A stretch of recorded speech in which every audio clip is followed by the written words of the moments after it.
Hello and welcome to FailRace versus the community. This week's racing was C-Class muscle cars. Well, maybe some of these might not quite technically be muscle cars, but it's close enough, it'll do.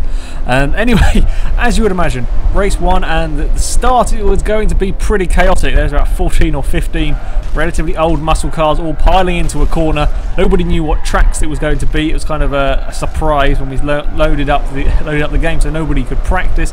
It was a little bit chaotic. I think I was on the back row, or second last row. It was utter chaos into the first corner. Amazingly, I think only one car was actually wrecked. There is a red Daytona that got quite a bit of damage. Everybody else got through fairly unscathed. There was some panel rubbing. Yeah, as you can see, there was a little bit of collision. There wasn't a huge amount. At the front, TJ is currently driving the El Camino. Unfortunately, Daniel couldn't be with us this evening. He was busy. TJ started on the front row, I think, or very near the front. Got a good start, got away cleanly.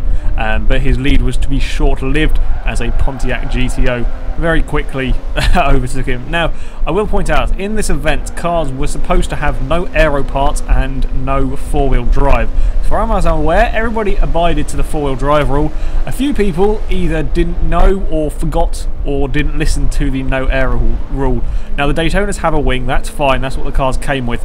However, there are a few cars I saw were running splitters who shouldn't be, TJ included. I think TJ didn't actually know, but there are some other people as well who should have known better. Anyway, as we come up to the first corner, this is on lap number 2. A very American Corvette goes rather wide through that. That first corner is an absolute killer. Even in normal, properly set up race cars, that first corner is scary. When you are driving these, it's utterly terrifying. Either way, the Corvette is eventually passed by, well, the other Corvette, the Stingray. Further back, there was good battles going on all over the field. At this stage, the chicanes were to claim their first victim, a 65 Mustang. Yeah, you can't really fit two cars wide through there. Luckily, it was only minor aero damage, I think, to the Mustang. It hadn't blown his engine or anything, so he could carry on. Now, the start line, as I said, it wasn't as chaotic as you can see, the damaged Daytona. It wasn't as chaotic as it could have been. However, there were some cars that have varying degrees of damage towards the back. This GTO is one of them, the Camaro in front of them again. I think these cars had sort of a fair amount of damage on them and had just got caught up in incidents at the start. It's a kind of an inevitable thing when you put this huge range of skills of drivers into a race on tracks that nobody knew what was going to happen on. It's kind of inevitable, but you know, you kind of got to live with it. A couple of laps later, and I think this was for 5th and 6th and 7th. The Pontiac Firebird got put into the wall a little bit by the Daytona, and that was one of the disqualified Daytonas for running a front aero. And then I was going to kind of try and make a pass. You don't really want to try and overtake around there. The Firebird kind of just about keeps it together, but it's not going to take long. I mean, you can see his car's smoking, and once you've got engine damage, you really don't stand much of a chance. My Chevelle is eventually going to round him up. Maybe not quite yet. He was holding on well, this Firebird was. But eventually, this time, it was me who went too wide through the chicane and had to kind of jump it a little bit. Yeah, you don't want to go too wide through there. By the way, I will apologise now if I call a Firebird a Camaro and get cars confused, because quite a few of them look very similar, and like different generations look similar to other cars.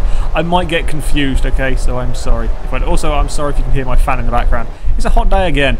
I hate England sometimes. Anyway, TJ was slowly falling back through the field. He was now in 4th, and both me and the Daytona were catching him up. And this was to be probably the best sort of racing in the entire field. Following the first sort of lap incident, TJ's going very sideways. Ooh, just about saved it. Very good save, actually.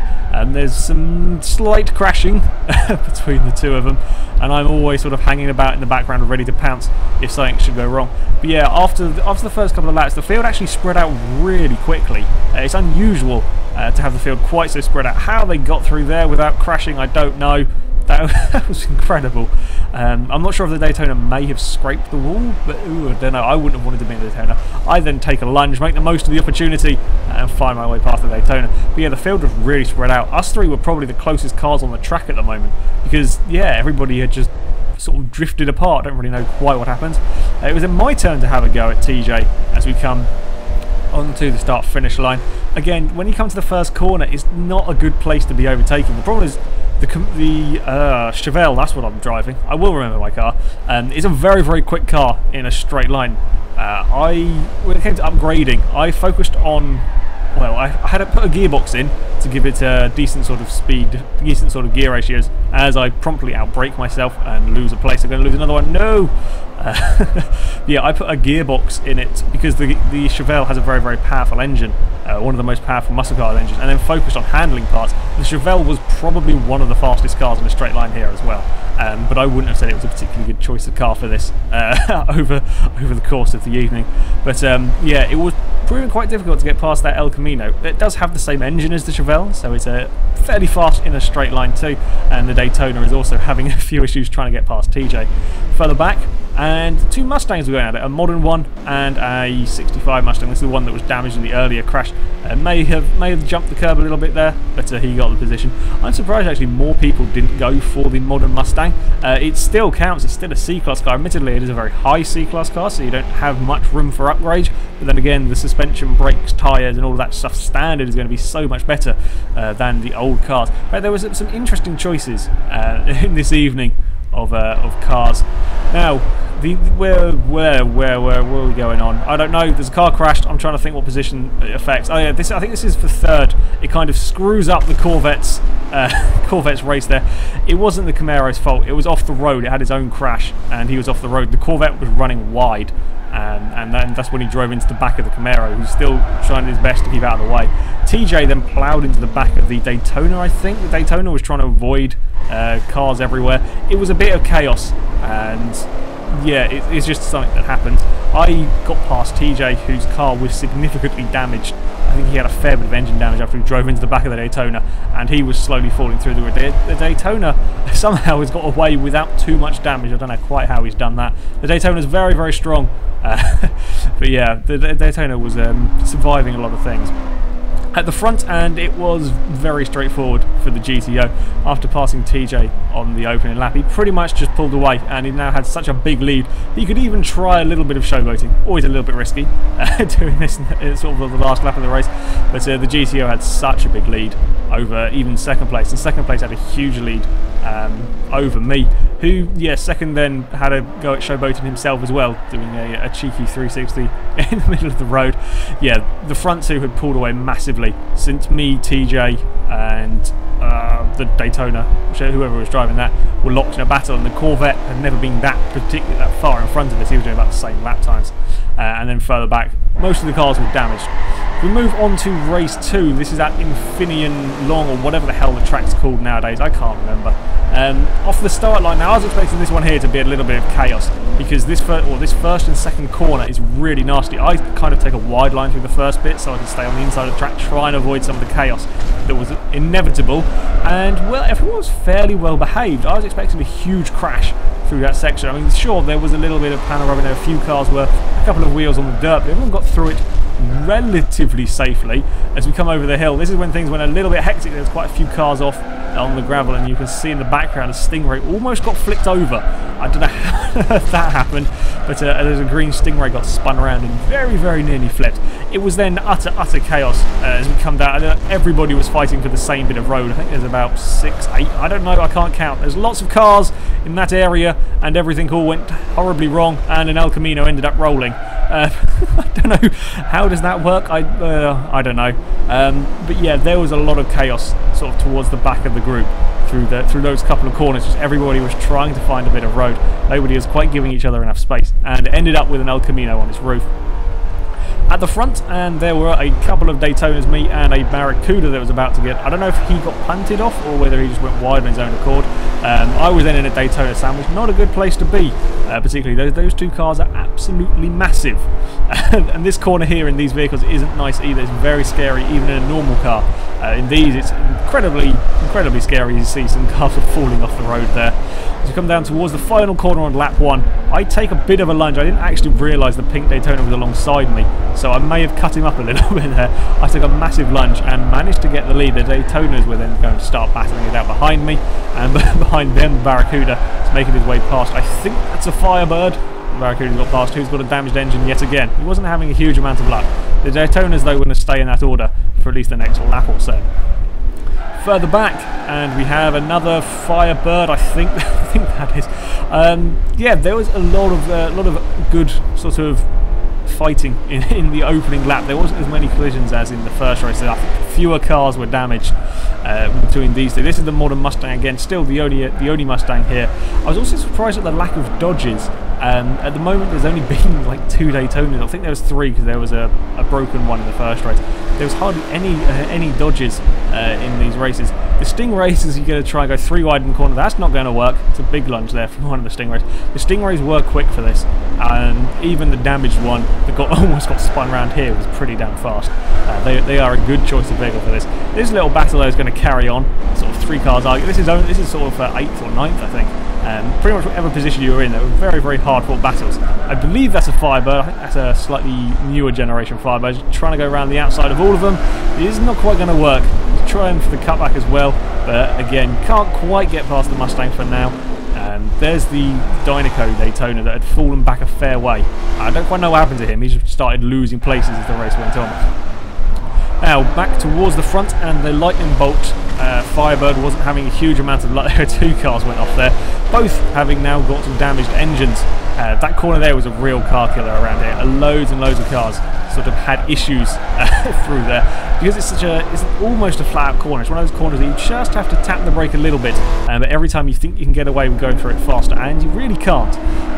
Towards the back now, the Stingray that somehow got spun around and nearly flipped was making progress through the field, despite the fact he has a smoking engine and a fair amount of damage on that thing. He was making pretty good progress through the field. While I think about it, the cars on here won't look damaged. When the lobby has over a certain number of people, it turns off damage. Someone said to stop lag, I'm not really sure, but it turns off damage. So the cars all look absolutely clean, so it's very, very hard visually to tell how much damage a car has got. Up towards the front, and I was defending like mad from a very fast Barracuda. Having got away at the start, that's kind of important in these races. If you can get a clean start, if you can just avoid the chaos for like the first couple of laps, you will find yourself in the top 3 or 4.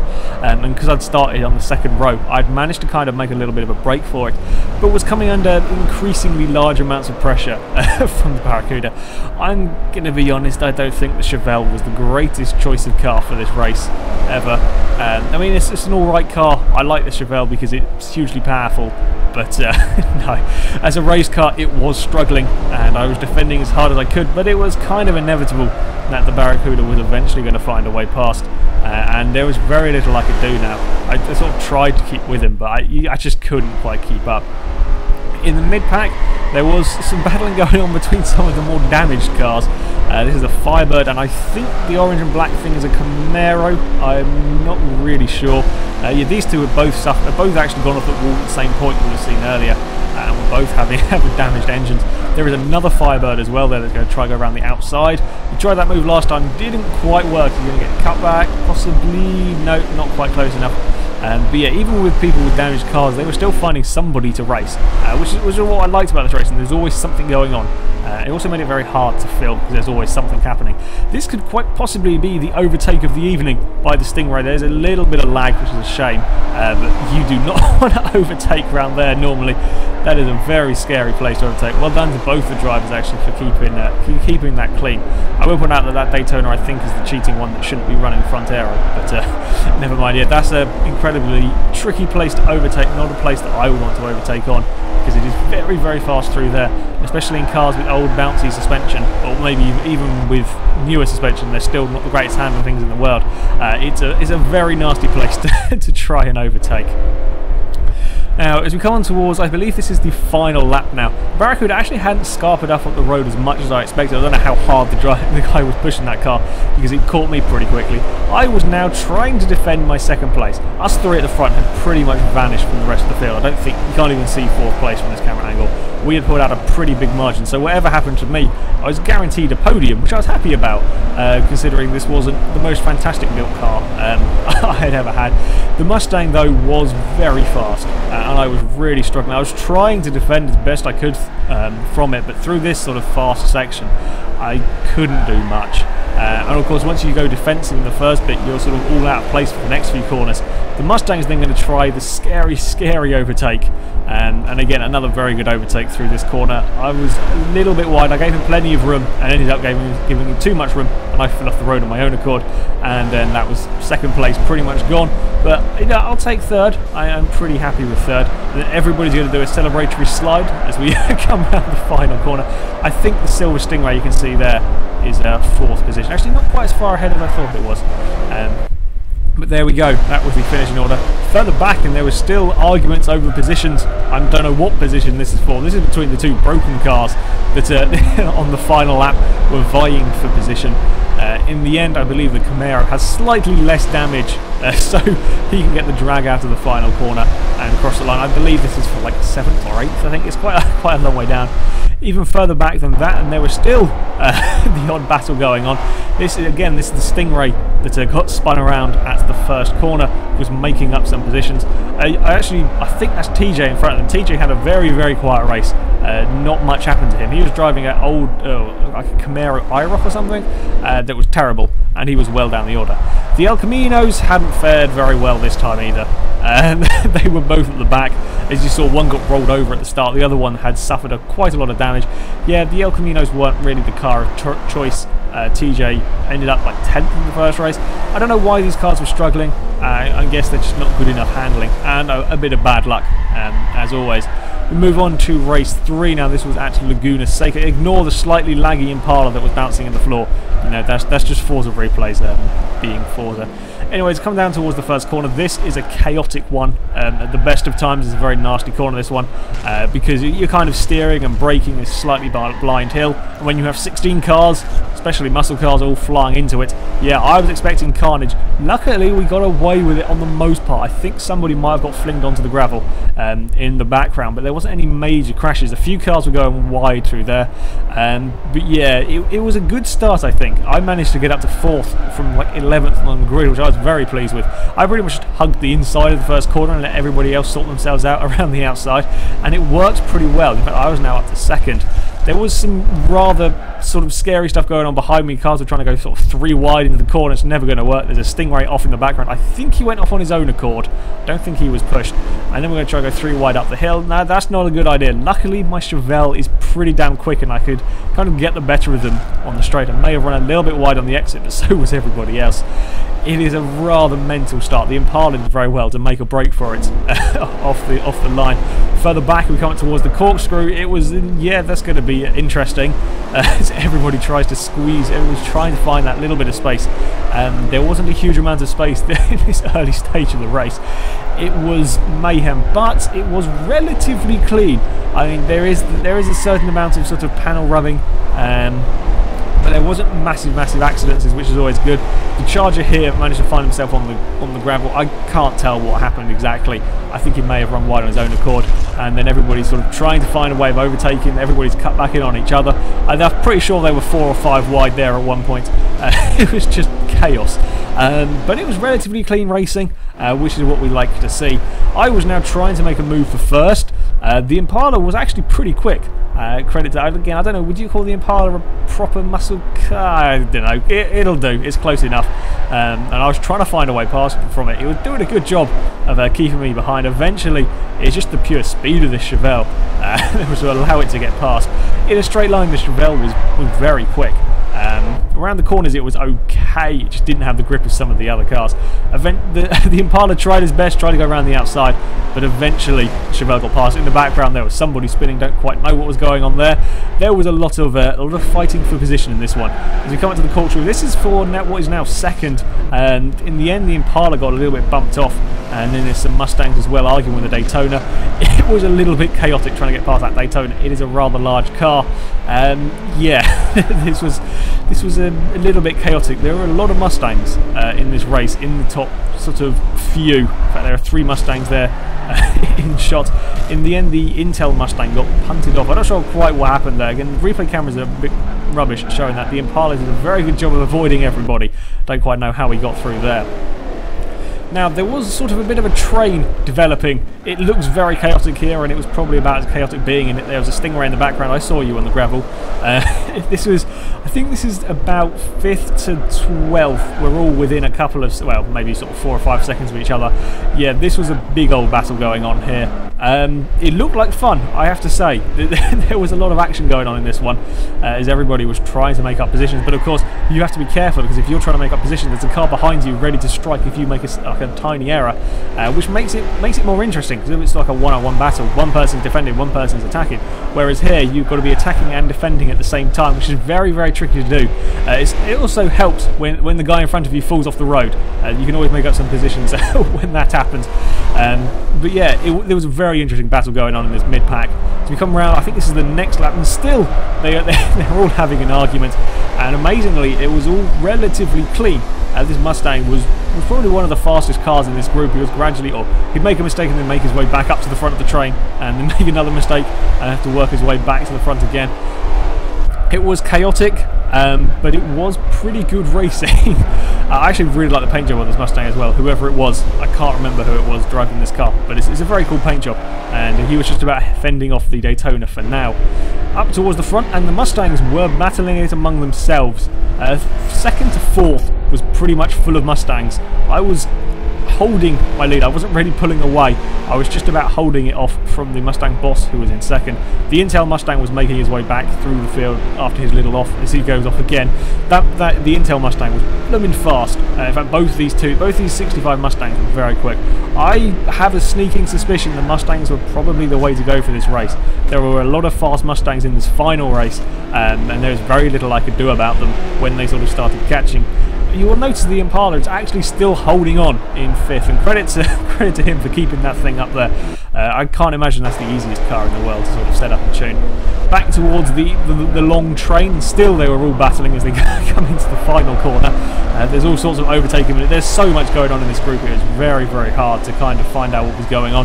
The Daytona, in fact, this Daytona should technically have been disqualified anyway, and then kind of squeezed the Mustang into a wall and caused absolute chaos on the start-finish line. There is nothing you can do as all cars go flying everywhere. There's just nothing that anybody can do with that one. Once the grey Mustang was parked in the middle of the road and can't move, it's on the crest of a hill. A lot of cars wouldn't have seen what was going on, and yeah, that broke a lot of people. I think there are 2 cars that were pretty much immobilised on the start-finish line. You'll see here there is our friend with the lightning bolt Firebird.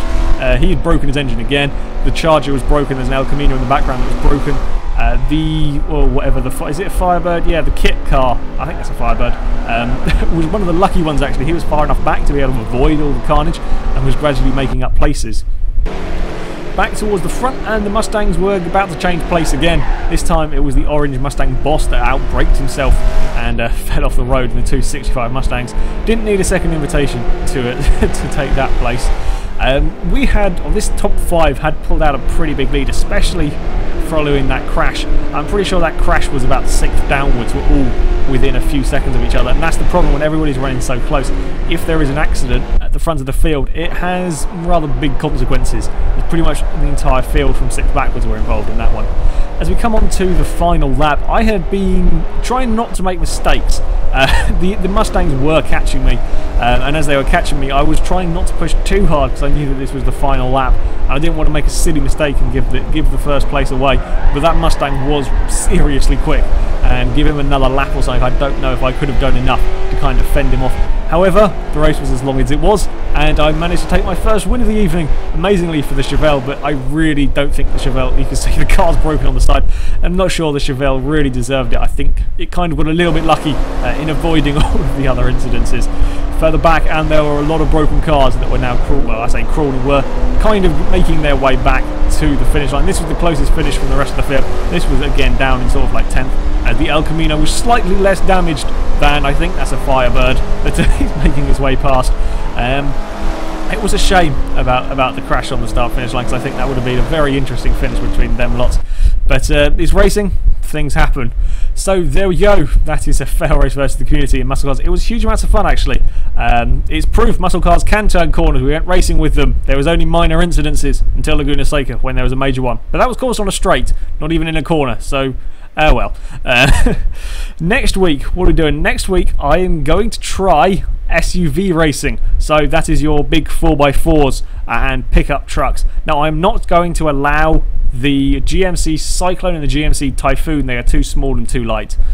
So we're not going to allow any of them. The rest of the cars, sort of like your Land Rovers, your Tuaregs, Audi Q7s, Ford Raptors, Celines, and so on. All of them are allowed. They are going to be in B class, so you can upgrade them however you want. The upgrades are completely up to you. Put what you want them. If you want them to have a silly wing, go for it. If you want them to be rear-wheel drive, four-wheel drive, whatever, any upgrades are allowed on them. Now, the time for the race, it will be held on Saturday, the 20th. It is going to start or the lobby will open at 11:45 PM English time. I'm going to do this kind of pretty late for us to give the Americans and the Australians a chance to take part, because I know most of the things we do are for sort of English time zones. So this is going to start at 11:45 English time. I think it's like British summertime at the moment. So yeah, I don't know what that's time zones for other people, but it should be better for everybody else. It should mean that the Americans and Australians who can't normally take part will be able to take part, while some of the English, if you want to stay up late, you are more than welcome to come along and race some big SUVs with us. Now, if you wish to sign up, I will put a link in the description. Go to our forums, find the correct section. It's very easy to find for signing up for FailRace versus the community. Basically post in there and you will have a place in one of the races. Now, I apologise, this week particularly was ridiculous connection problems. We will try our best to get everybody connected as best we can. However, there are potential issues when we try and connect everybody. We're doing our best we can to get you all connected, but there is always the possibility of connection issues. However, that is it for this video, guys. Thank you very much for watching, and until next time, goodbye.